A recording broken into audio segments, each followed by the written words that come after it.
Tumunog. Ha? Tumunog na. Yun. Bakit? Dali.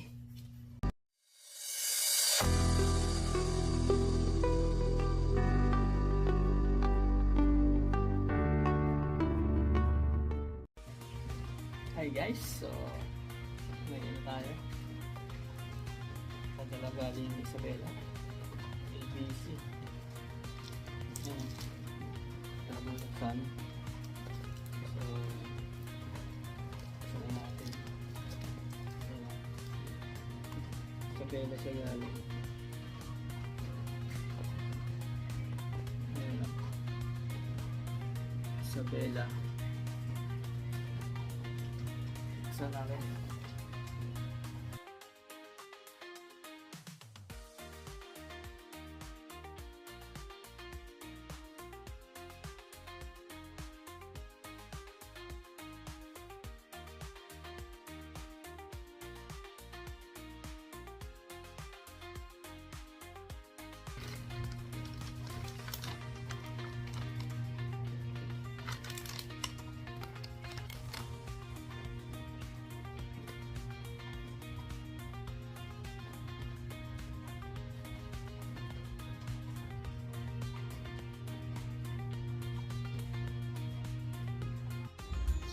Unang ginawa ko dyan guys is binaklas ko muna yung board.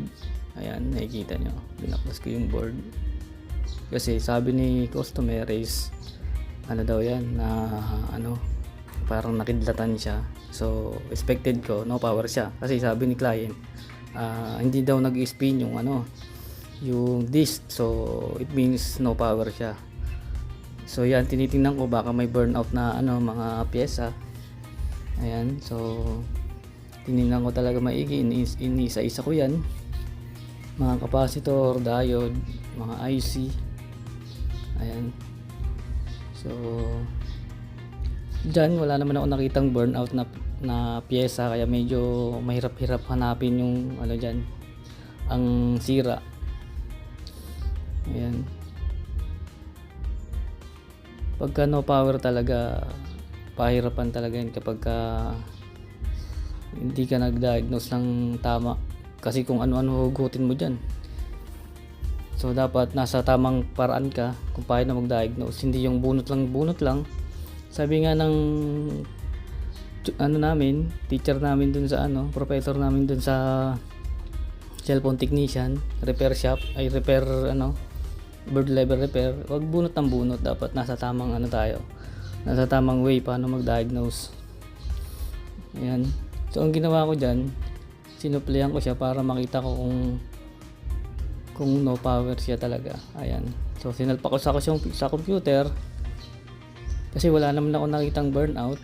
Ayan, na pyesa. Trinay ko siyang isalpak sa computer. So pagkasalpak ko, yan, no power talaga siya. Wala talaga siya, hindi siya umiikot. Kahit pakinggan mo ng maigi sa ano, lapit mo yung tenga mo, wala talaga siyang buhay. Ayan o. Kasi pagka may power yan, may rinig mo yung ikot ng disc. So ayan. So pinapakiramdaman ko siya maigi kasi minsan delay yung ikot niyan. Medyo delay ng 5 seconds, ganyan. So medyo tinagalan ko yung kapa. Pero wala talaga, hindi talaga siya umiikot. Ayan. So diyan ko talaga na sure ball na wala talagang power yung board. So ngayon, next na gagawin ko diyan is titestering ko using diode mode lahat ng pyesa. Titestingin ko kung may linya bang putol. Ayan, or may shorted, ganun. Pero dyan, sa ngayon dyan, wala pang shorted dyan kasi hindi namamatay yung ano, yung ilaw dun sa ano ko, SATA to USB ko. So ibig sabihin open yan, ibig sabihin may open na pyesa. So sa paghahanap ko dyan, pagka nalaman ko na may open siya na fuse, so dalawang fuse doon sa ano niya, 12 volts power rail. doon siya putol yung linya niya, kaya wala siyang power yung 12 volts. So dyan, sa part na yan, tinatanggal ko na yung fuse na putol, na open. Yung dalawang fuse dyan yung open na tinanggal ko. Ayan, tinanggal ko na siya. And then, mahirap talaga pag walang microscope. Talagang mata lang gagamitin mo. Sobrang liit lang guys. Yung fuse dyan sobrang liit lang. So, di pa kasi ako nakakabili ng wala pang budget na magandang microscope. Siguro pag nakaipon ako, mag-upgrade na ako ng microscope. So, ayan.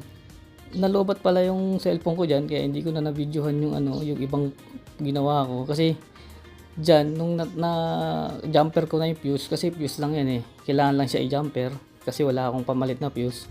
Doon na lumabas yung short. Doon ko na nakita yung short niyan. So after nyan, pagka na jumper ko na yan, may kita nyo na nagbo-voltage inject ako.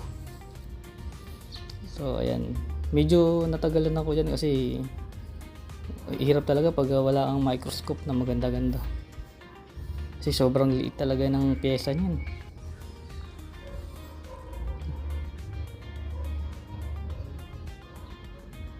Yan, so yan, nililinis ko na siya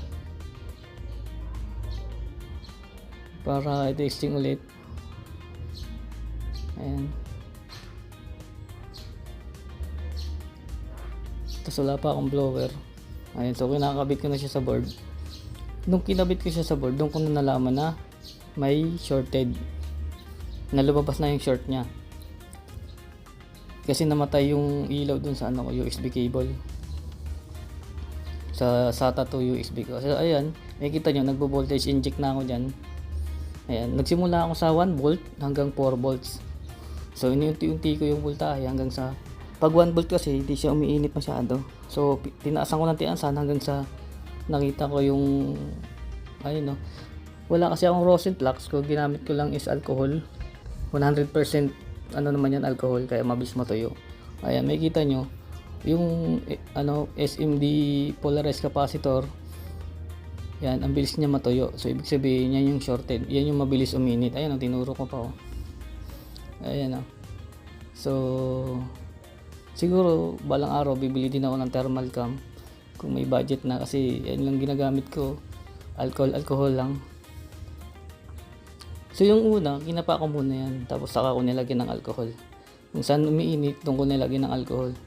Tapos tinignan ko kung saan unang matutuyo na alcohol. Yun yung shorted. So dyan kasi nalobat yung cellphone ko, kaya di ko na na-videohan yung pag-replace nyan. Kumuha ako sa ibang board ng hard drive para kumuha ng ng capacitor na yan. Ayan, ilang beses ko siya binoltage inject para sure ball talaga na siya talaga yung unang natutuyo. Siya lang yung natutuyo yung mabilis. Ayan, para sure ball tayo sa ginagawa, hindi yung bunot lang ng bunot. Mali yung nanghuhula ka ng kung ano-anong piyesang sira na binubunot mo lang. Dapat sure ball tayo para hindi tayo paulit-ulit. Tsaka hindi natin masira yung board. Kasi pag bunot ka ng bunot, may tendency masira talaga yung board. So nalaman ko yan doon sa I Choose Excellence na dapat sure ball ka sa binubunot mo. Hindi yung hula-hula lang. Ayan ang bilis niya matuyo, makikita niyo naman sa sa monitor. So diyan binunot ko niyan, tsaka ni-replace ko na, di ko lang na-videohan. Ayan. Pero success naman tayo diyan. Sure ball tayo sa capacitor na sira. Ayan na. Sinum out ko siya para makita ko yung ibang pyesa kung may umiinit pa. Pero wala naman ako nakita. Yun lang talaga yung umiinit. Yun lang talaga yung natuto yung mabilis. So huwag nyo kalimutang mag-follow para sa susunod na video natin. Hindi kayo mapanood nyo agad. Tsaka sa YouTube ko, subscribe na rin kayo para to support my channel. Yun lang. Malay mo, makabili din ako ng microscope sa pag-follow nyo. Joke lang. Ayan guys. So, sinusurable ko talaga dyan kung ano talaga yung short. Kasi minsan, yun yung umiinit pero yung katabi pala. Kaya dapat surable talaga kayo. So, ayan. Sinumot ko siya. Ayun yung ano, dalawang fuse, yung maliit na 0. Bali, 4 yung fuse dyan. Dun sa kabila pa, isa. Yung sa kabilang ano, 12 volts rail naman yun. Yan is 5 volts rail yan, yung fuse na yan. Yung sa 12 volts rail yung ano, yung ko, yung tinanggal ko, yung sa 12 volts power rail. So ayan, medyo matagal siya. Dahil sinusureball ko talaga na yun talaga yung piyesang sira.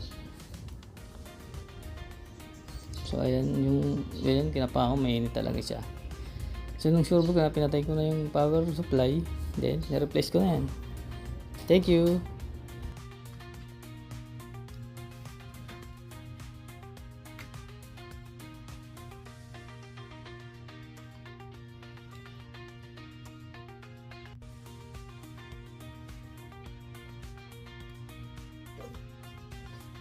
Tumunog. Tumunog na. Yun. Dali.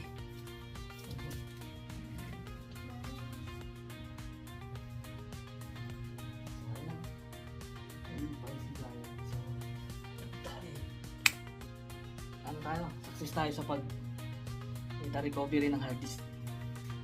So ayun na siya. Local disk. Local edge. Thank you.